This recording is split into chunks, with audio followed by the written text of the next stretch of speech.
Joseph in Egypt. The traders traveled to Egypt, where they sold Joseph as a slave. He entered the house of Potiphar, a prominent Egyptian who served as treasurer to Pharaoh, the king of Egypt. Joseph impressed Potiphar with his intelligence and ability. Potiphar appointed him to oversee his house.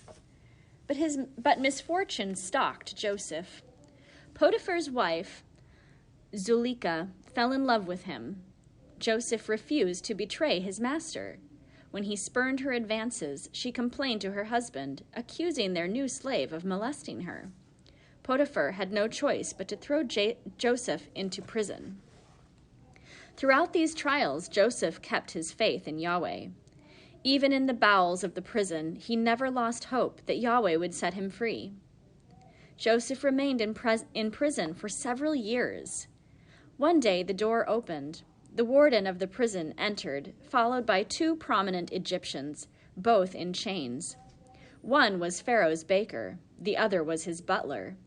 The two men were extremely downcast. The warden asked Joseph to care for them. "Why were you thrown in prison?" Joseph asked them. The butler sighed. "I was first among Pharaoh's servants. It was my duty to bring him his cup of wine. One day, through no fault of my own, a fly flew into the cup and drowned. When Pharaoh saw a fly floating in his wine, he flew into a rage. He threw the wine in my face and ordered his soldiers to take me to prison. That is what brought me here." The baker told a similar story. "It was my duty to bake Pharaoh's bread. One day, without my knowledge, a mouse fell into the dough. When Pharaoh broke open his loaf and found a mouse inside, his anger knew no bounds. I was locked in chains and thrown in prison. That is why I am here." Joseph pitied the two men and did what he could to raise their spirits. He told them about the God he worshipped and all he had done for his father and forefathers. He urged them to have hope, to pray to the God of Abraham, Isaac, and Jacob for deliverance. But the Egyptians continued worshiping the gods of Egypt. A year passed. One day, the butler came to Joseph with a troubled look on his face.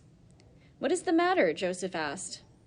"Last night I had a strange dream," the butler told him. "Tell me what you dreamed. Perhaps I can interpret it for you." The butler laughed. "Are you a magician? Who are you to interpret dreams?"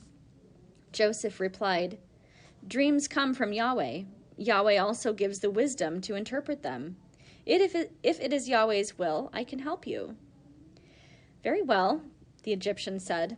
"I will tell you my dream. Perhaps you can tell me what it means. In my dream, I found myself standing in a vineyard. A grapevine stood before me. It had 3 branches tied to a trellis. As I watched, the vine sprouted. It brought forth buds and leaves.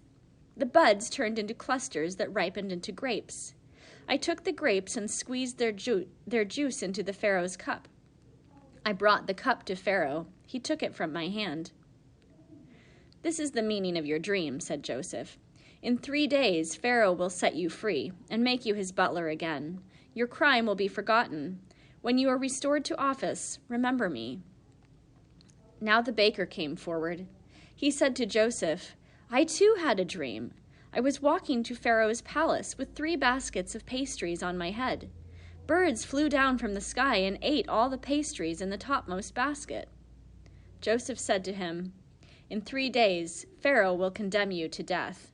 Your body will be hanged on the gallows. The birds will strip the flesh from your bones." 3 days later, Pharaoh celebrated his birthday. At the feast, he remembered his butler and baker. Pharaoh ordered that the butler be released from prison, but he condemned the baker to death. The baker's body was hung from a tree. The vultures of Egypt devoured his flesh. As for the butler, he was washed, shaved, given new clothes, and restored to his former office. But in spite of his promise, he forgot about Joseph and said nothing to Pharaoh about him. Joseph lingered in prison. Despite this disappointment, he never lost faith in Yahweh. One night, 2 years after these events, Pharaoh had a strange dream. He saw 7 plump, fat cows come out of the Nile River. Behind them came 7 lean, starving cows. The 7 lean cows ate up the 7 fat ones. Pharaoh awoke, puzzled by his dream. He fell asleep again. This time he dreamed of 7 ripe ears of grain growing on a single stalk. 7 thin, parched ears grew beside them. As Pharaoh watched, the 7 parched ears consumed the 7 ripe ears. What did these peculiar dreams mean?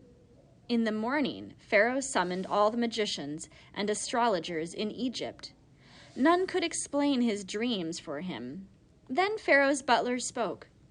"Your Majesty," he began, "while I was in prison, I met a Hebrew slave who had the power to interpret dreams. The slave's name was Joseph." "Bring him to me." The prison warden brought Joseph before Pharaoh. Joseph listened as Pharaoh described his 2 dreams of the cows and the ears of grain. "What do they mean?" Pharaoh asked. "Here is the meaning of your dreams," said Joseph. "Egypt will be blessed with 7 years of plenty. These will be followed by 7 years of famine, so bitter that all the abundance of the 7 good years will be consumed and forgotten." "What must be done so that the people of Egypt do not starve?"